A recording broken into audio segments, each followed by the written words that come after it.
Hello and welcome to today's episode of the Healthy Business Podcast. I am joined by the wonderful Lin Courage, and we're going to be talking about you. We're going to be talking about the power of you and putting you first and that real connection with yourself. And I'm super excited because Lin is amazing at what she does and how she helps other women. So we are very, very lucky to have her joining us as a guest on the Healthy Business Podcast. Lin, thank you for joining me. Thank you so much, Sarah. It's a privilege to be here. I'm so pleased. Oh, I can't wait to see where our conversation goes. I know it's going to be super juicy with lots of golden nuggets for people to take away and take small actions, but also I think can have a massive impact as well. So before we kind of delve into what we're going to be talking about, tell us a little bit about what you do and how you kind of got into it. Oh, how I got into it. There's a story. So I am a life and wellbeing coach, and I work primarily with women, ambitious women who want to find that sense of fulfillment and excitement for life again, beyond the just getting through the day, that supports their ambitions, but also that life balance that includes motherhood and our relationships, and everything else. So I describe my work as life design, really. Understanding what your dreams are and then designing a life that supports that and helps you to actually achieve them rather than leaving them on a wish list or on a shelf, gathering dust as they do. So, yeah. So how did I get into it? Yes. 4 years ago, I left my 20-year career in property. I just got to a point where I felt like I didn't know what the future held. And I'm a mum of 3 boys. And I had this window of a year where my youngest had another year before he was about to start school. And my eldest had a year before he was due to start secondary school. And it was just one of those now or never moments. And I didn't, in all honesty, know exactly what that path was going to look like, but that was my reason. I wanted to have that time, that balance, and I also wanted the headspace to be able to think about what I wanted for me. So in a way, you can see why I've managed to end up doing this, because it is a reflection of that journey that I had. And I didn't have the answers when I left. I didn't have the answers. I also didn't know that we were going to go into a pandemic. So that year rather was not what I expected it to be. But Probably the biggest curveball is for everybody, wasn't it? I think it's so interesting. I think especially as mums, where we're juggling children as they get older, as they have different needs for us, but how we want to have different needs for ourselves and how that family dynamic can change and evolve. And I think it's so interesting for lots of us that we then start questioning. And this is a question that I ask myself quite often, actually, when I get to those crossroads moments. And it's is this it? Like, is this really what my life is kind of pathed out to look like? Or is this an opportunity for me to make some changes? And it really sounds like that was that moment for you as well. Oh God, there's so many things I want to delve into, but before I do, I've got to make sure I ask the question that I ask everybody that comes on here. What does a healthy business mean to you? And I think this is going to be a really interesting take based on what you've just said. yes, well, gosh, do you know what? This is what I would love to talk about on here anyway, but a healthy business for me is also what a healthy life is, right? It's starting with you. And this applies to no matter who you are. I work with ambitious women. I also work in organizations. So it's about understanding who you are and giving time and credit to your thoughts and your dreams and your desires, so that that term authenticity, which is often bandied about as a bit of a buzzword, actually just means knowing and therefore being true to who you are, so that you don't, as I once did, sort of live in that self-doubt and mistrust that stops you from being able to have conversations or show up as who you want to be, or that makes you feel like the odd one out in the school playground, or it shows up so differently for all of us. But that working from the inside out, starting with you, for me, is at the core of healthy business, healthy life, doing things that align with who you are, not just following the crowd and sort of finding yourself adrift from who you actually are.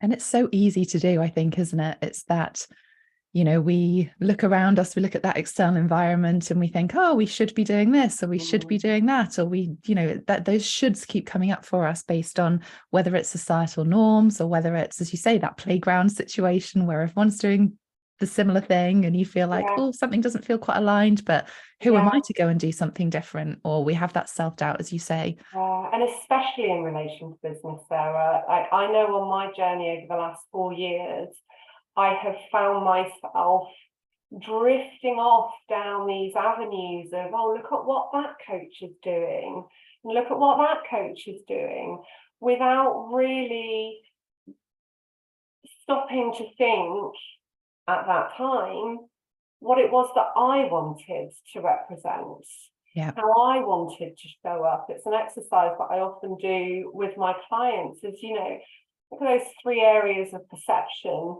You know, how do you see yourself? How do others see you? And how do you want to be seen? How do you want to show up in the world for your business, for the people you work with? As a mum, you can apply it to any area of life. It's so powerful, I think, isn't it? When it's just, when we, and actually it's very aligned to kind of what I teach and how I work from a business perspective, is that, you know, life is what we're living, and whatever we're doing work-wise, whatever we're doing family-wise, it's all integrated. It's not one or the other. And I think, again, it's that sort of societal piece that we've been conditioned to go, actually, it's either work or it's life. When, you know, especially as business owners, they're so integrated, but also as mums, or we're caring for other people, as we get older, we're navigating different things. And that integration might have to evolve as well, and how that shifts. And that's okay. Like, what we did years ago is probably not going to be what we need to be doing now, especially looking after ourselves and putting ourselves first.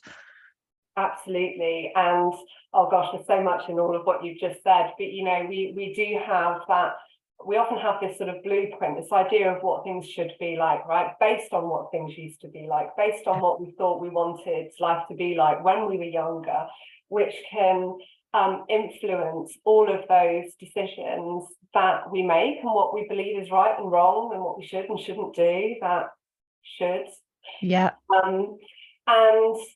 But there's also the mistake that we make, particularly as mums, I think, and whether you're a mum in business,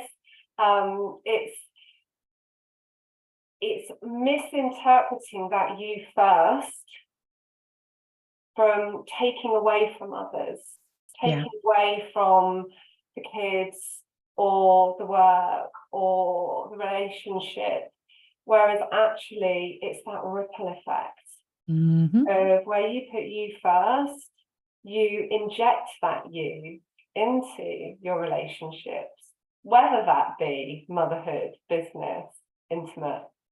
It's all connected. Everything is connected.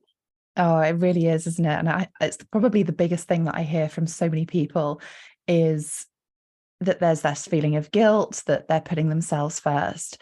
And actually, if we can reframe that into, well, actually, if you did put yourself first, your energy, and almost kind of framing it like that, this is your energy. Like, if you've got more energy, if you're feeling healthier, if you are happy, what does that look like to everybody else around you and to your business? Because, as you say, that ripple effect is, or can be, incredible.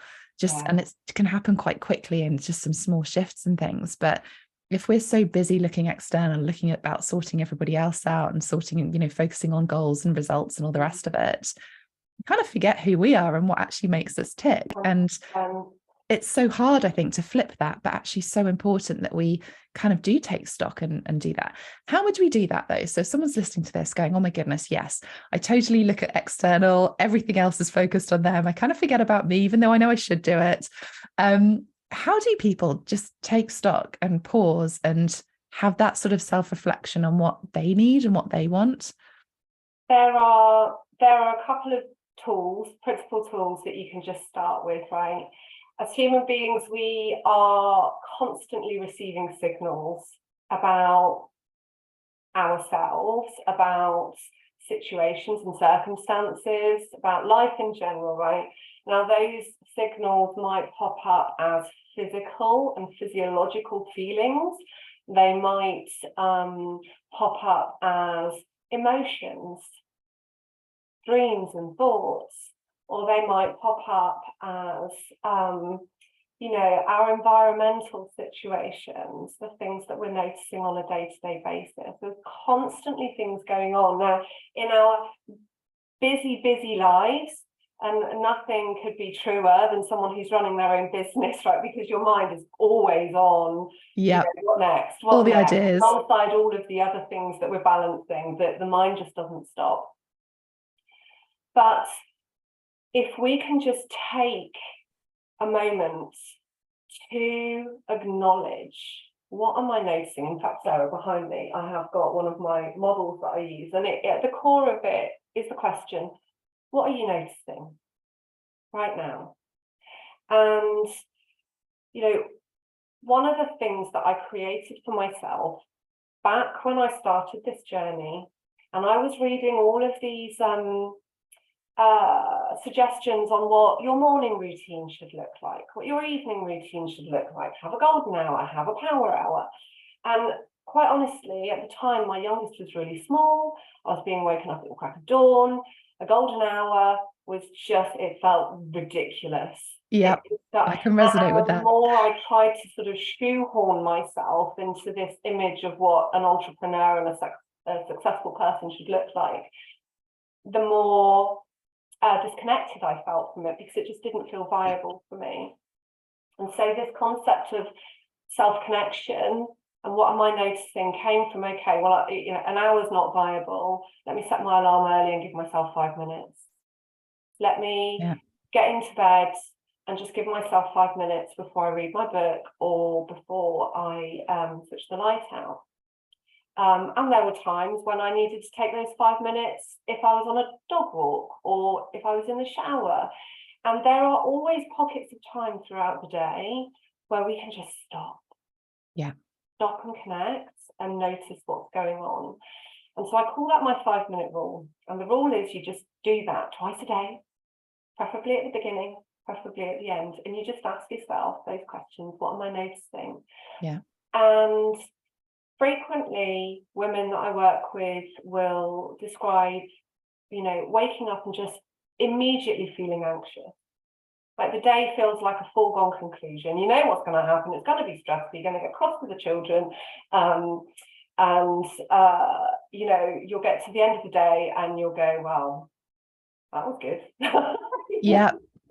Another day, how I predicted, and all the rest of it. Yeah. Go through the day, tripping over our own feet, only to get to the end of it and sort of go, well, I haven't done enough. We start the day going, I've got so much to do. We end the day saying, I haven't done enough. And we wonder why we feel the way we feel. So that's self-criticism. Absolutely. And these are the things that we can notice. So we can notice,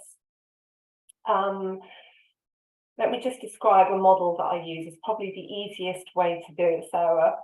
So I call it the connection pyramid, and it's got 3 layers. Simple layers. The base layer, the foundation, because without it we've got nothing, is body. It's the things that keep us healthy.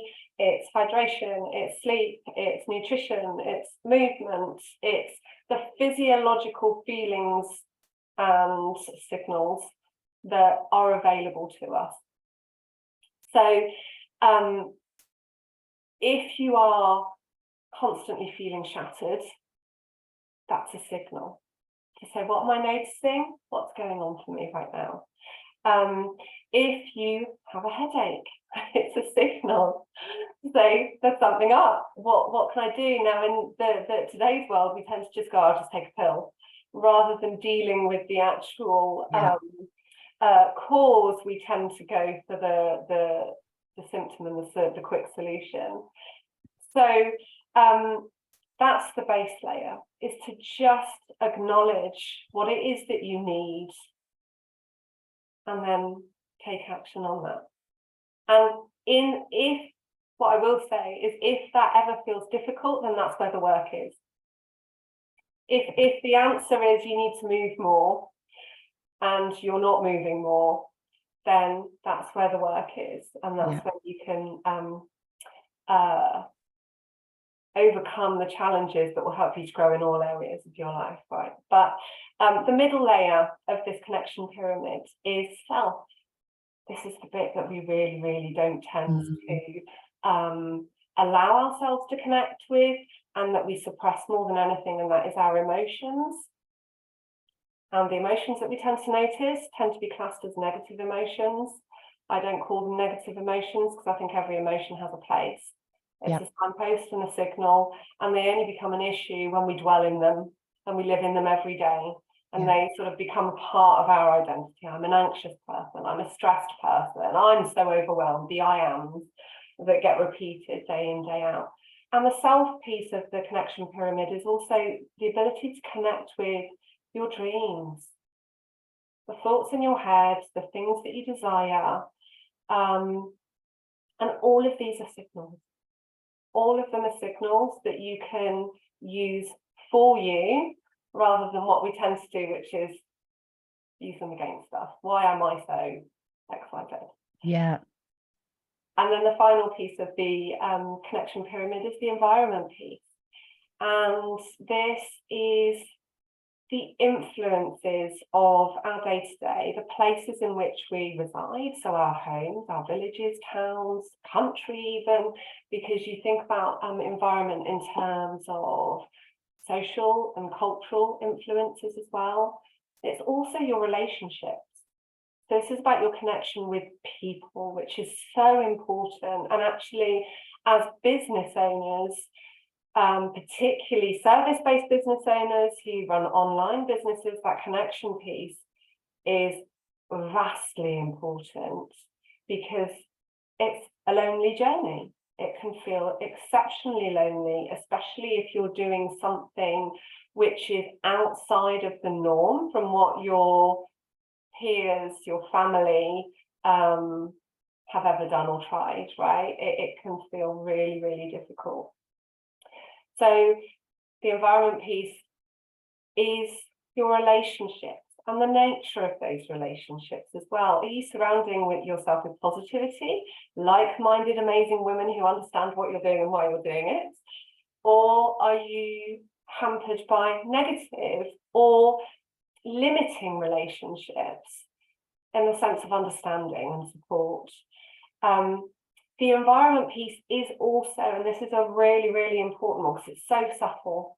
Every day we have screens, we have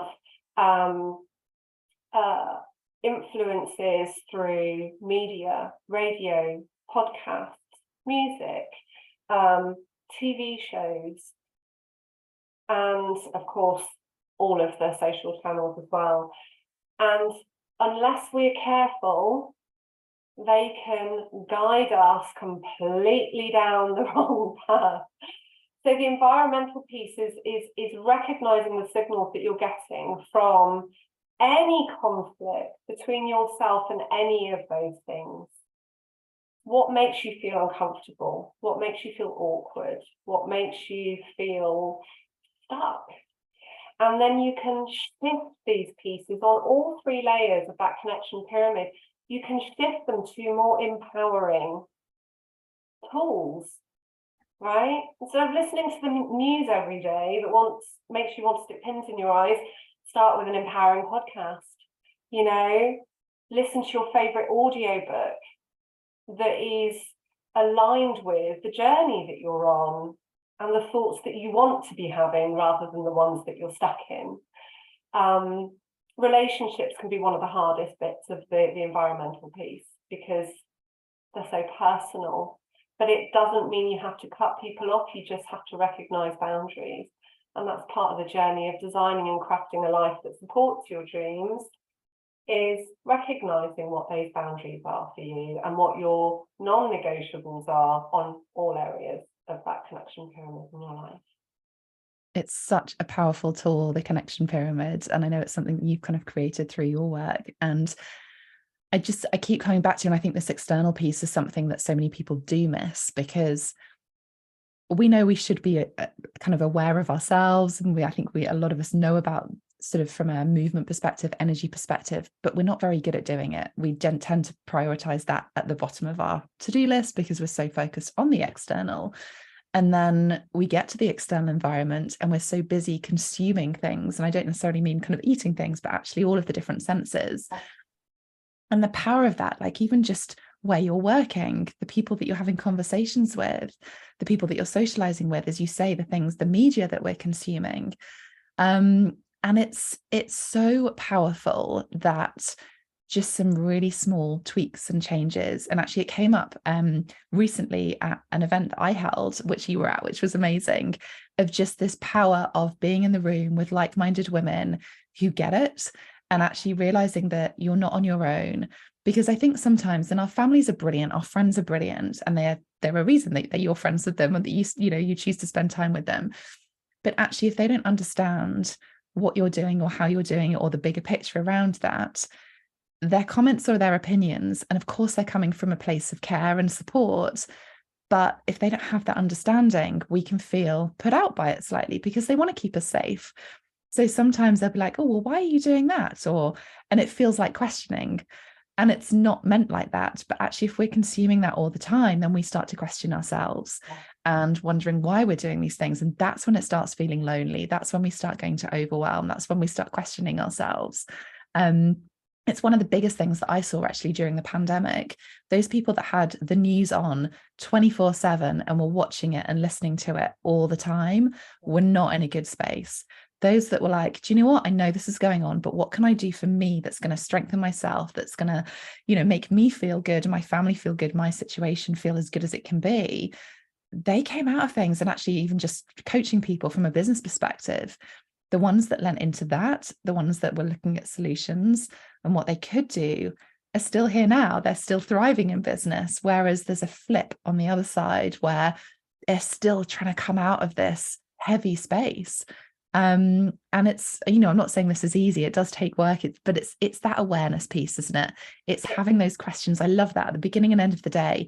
Just have a 5-minute check-in with yourself. What a really powerful, simple thing to do, right? What am I noticing? A really great question to ask yourself.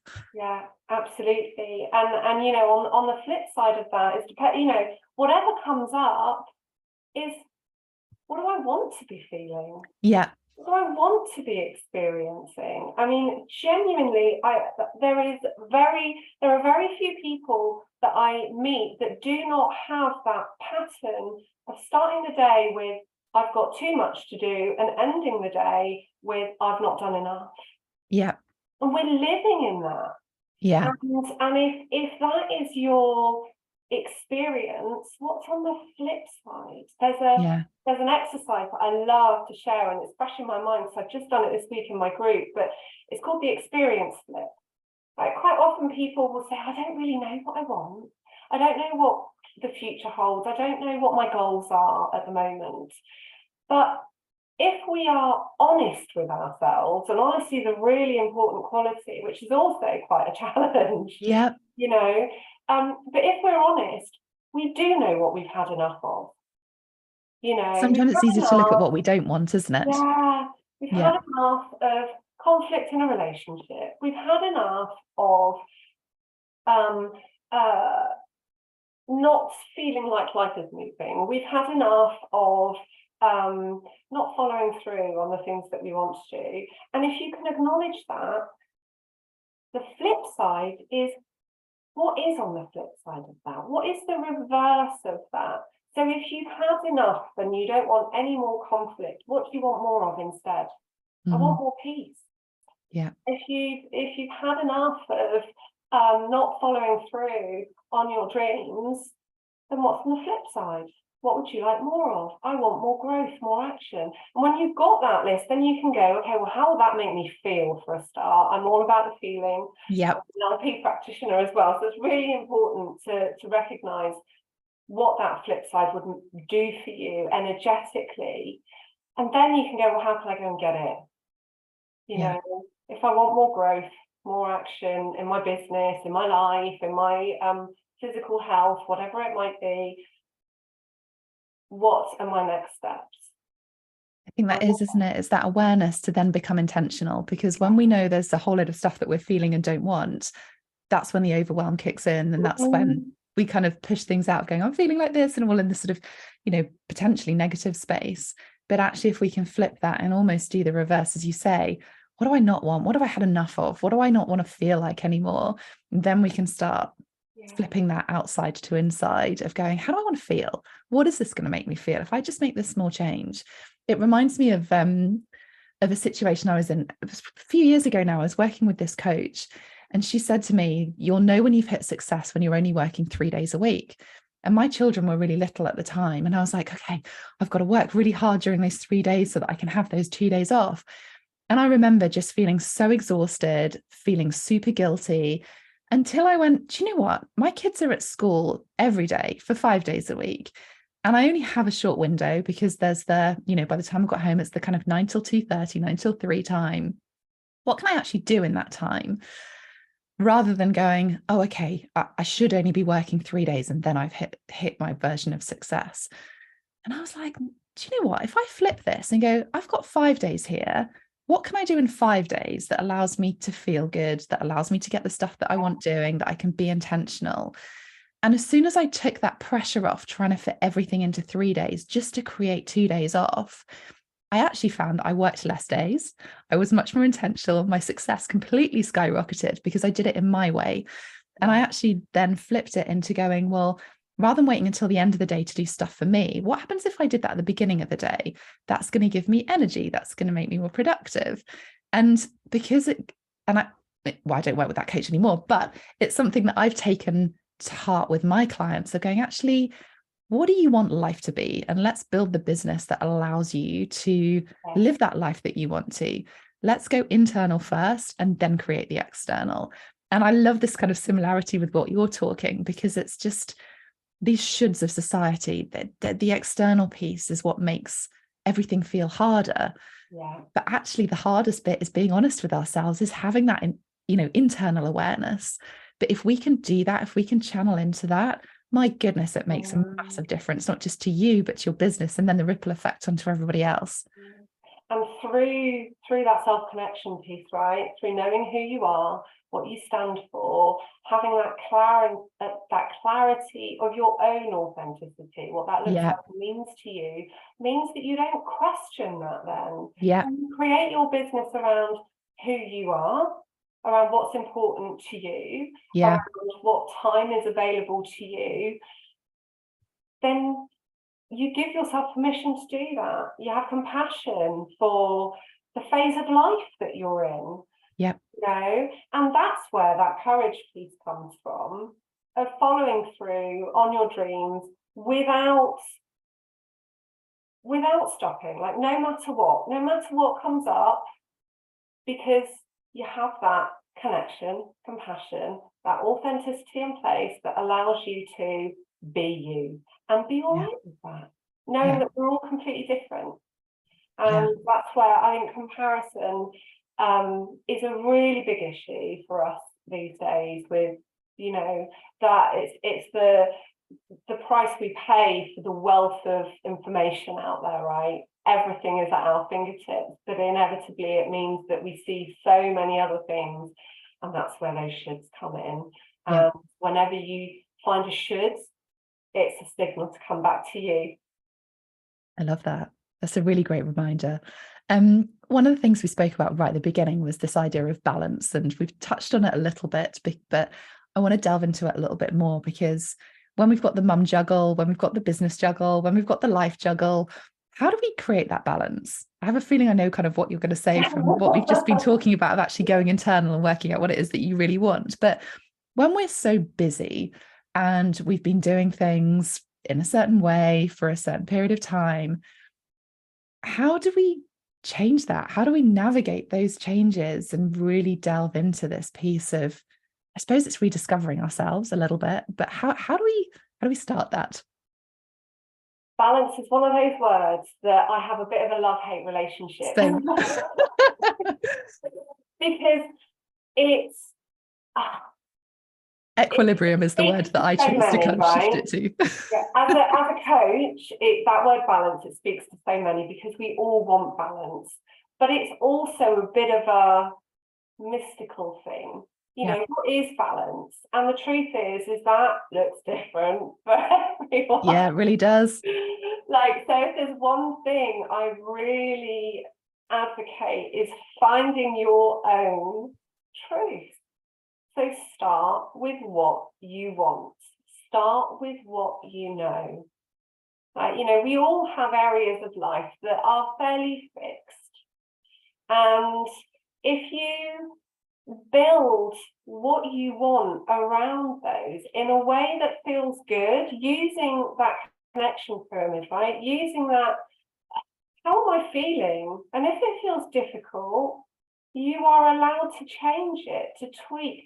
And do you know what? But for me, one of the things I have had to let go of, and it is a work in progress, is that need to have all the answers, right? That need to know what I should be doing. The power of should, right? Yeah, the power of should, and actually swapping that for curiosity instead.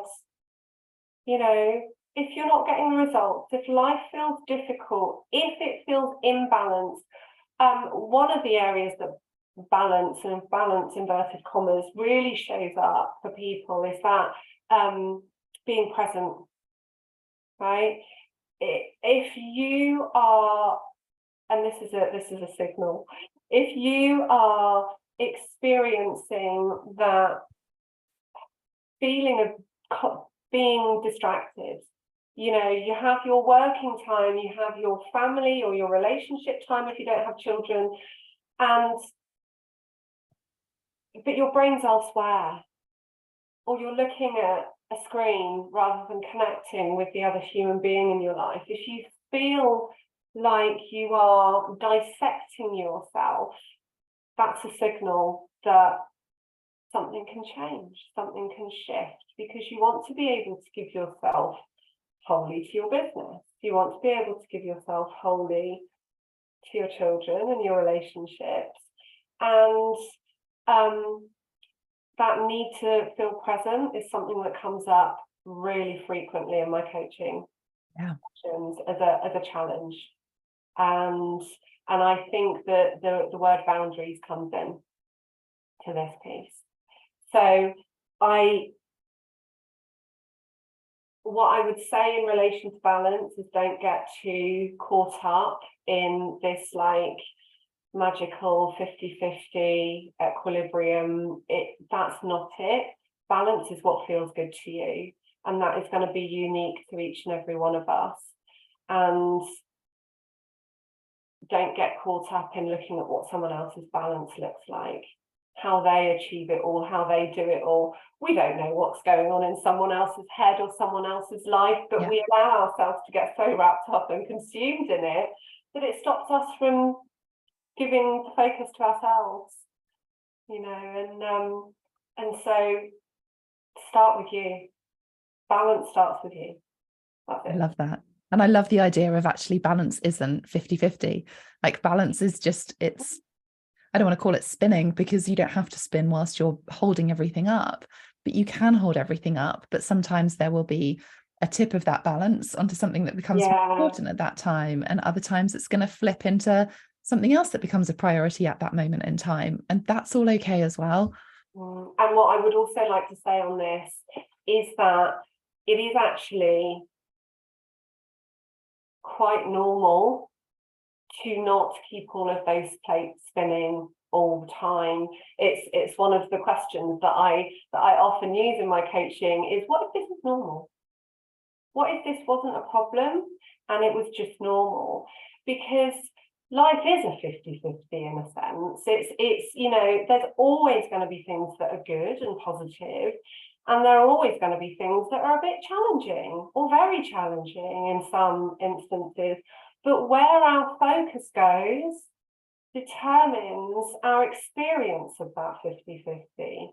You know, I always reinforce my belief that the aim and the goal is not perfection. It's not to eliminate the negative or the challenges in life. It's to become the master of the things that you can control, so that they don't control you. I love that. Those external elements, the challenges that we face, the unexpected things, you know, even if it's the small stuff like your children having tantrums, or, you know, the moments of conflict in your relationship, they only become an issue when our focus is so onto those. And that's another part of that 5-minute rule that I mentioned. You know, it's an opportunity to reinforce those little building blocks of life. You know, God, I'm so lucky. I'm so lucky. I've got an amazing husband. I'm so lucky. I've got a roof over my head. I'm so lucky. I've got healthy children, or whatever it might be.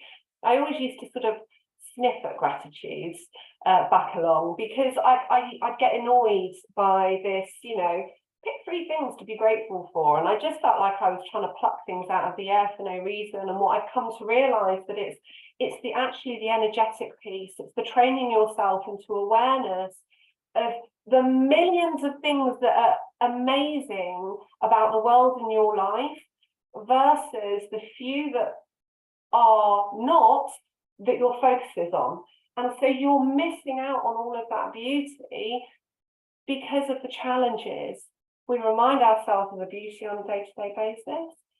We become more resourceful in overcoming the inevitable challenges. It's not, the aim is not to get rid of them. The aim is to become the master of them. I love that. And it's what keeps coming up for me now, and it's because of the timing that we're recording this, and so many people that are running their own businesses that are juggling the school holidays. The summer school holidays is one of those things that people go, oh gosh, how am I going to do this? How am I going to juggle it? And I'd love for you to invite this as well, if you're kind of coming into this space, of actually how lucky are we that we get to have that flexibility to be in those summer holidays, to be present, to not be in a corporate 9 till 5 where someone else is controlling our time and the guilt is so much higher. So yes, I'm not saying it's going to be, you know, super easy for all of us, but actually let's get intentional. Let's see what we can control. As you say, master the things that you can control. Look at even getting support where you can do. Look at the things that you can do and go into that gratitude of, how amazing is this that we've created this business that allows us to be flexible, to be there. You don't have to be there 24/7 with your kids. For mine, they probably won't enjoy that anyway. They love being at sports camps and meeting up with friends and all the rest of it. But actually, I love it because it's just, they get to see how I work, and because I am flexible around them. But it doesn't mean I'm not going to be working, but it just, I go into complete gratitude during the holidays, because I'm like, I have this power to lean into that isn't directed by somebody else in a corporate position, where I am only able to take a couple of weeks off or whatever at this time of year, and I am only able to do this. I get to control it. I get to choose that flexibility. And that's a really lovely reframe, rather than, oh my goodness, how am I going to get through the next however many weeks because I've got the kids around. Yeah, absolutely. Well, listen, Sarah, it's no coincidence that I left my career and started this journey that I'm on now in September, because I got to those summer holidays and I felt like so is it Oliver Twist? You know, please, sir, please, can I have some more? And I'm constantly asking for time off and essentially being told I was taking too much time off to be with the children. And I just got to a point where I just thought, I can't do another summer like this. I can't do I can't do another holiday like this. Feeling so split. And so that is one of the things that I do remind myself of. And, you know, we are at the sort of the entry to the summer holidays now as we speak. And, you know, there is a part of me that's like, oh my gosh, I've got a 14-year-old, an 11-year-old and a 7-year-old. So keeping those 3 boys entertained is no mean feat. But this is what I teach my clients, right? It's a choice. Yeah.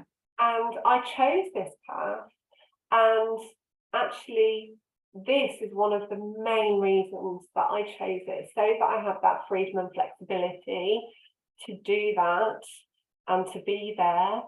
And it's not always smooth sailing, but it's also a gift. Yeah. It is so powerful. I feel like that's a really lovely way to kind of round off everything we've been talking about. It is a gift. We get to choose. We get to have that self-awareness, even though that sometimes can feel really, really hard, because of the society that we live in, because of the norms and the shoulds that we are surrounded by with every single day. But for our true version of that life design, we get to choose how we do things. And it's not necessarily easy, as we've said, and as we've kind of explored those different things. But I think coming back to this connection pyramid that you've spoken about, of really understanding what our body's telling us, those signals, that self-awareness, those mindset, those emotional things that we can lean into, and then really being aware of that external environment is so, so powerful. So thank you so much for joining me today. Where can people find you if they want to connect with you and find out a little bit more about what you do or get a bit of advice? So I'll make sure that you've got all of my links, usual social media channels, of course, and I have my website, which is lincourage.co.uk. Amazing. Nice and short and sweet. Super, super helpful today. So many things. I feel like we could carry on talking for ages.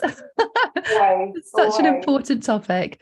But if you've enjoyed listening to today's episode and you feel like there is someone that might benefit from it, please do leave us a review. Please do share this link with people who, as I say, would resonate with this and who are maybe feeling a little bit stuck or overwhelmed at the moment.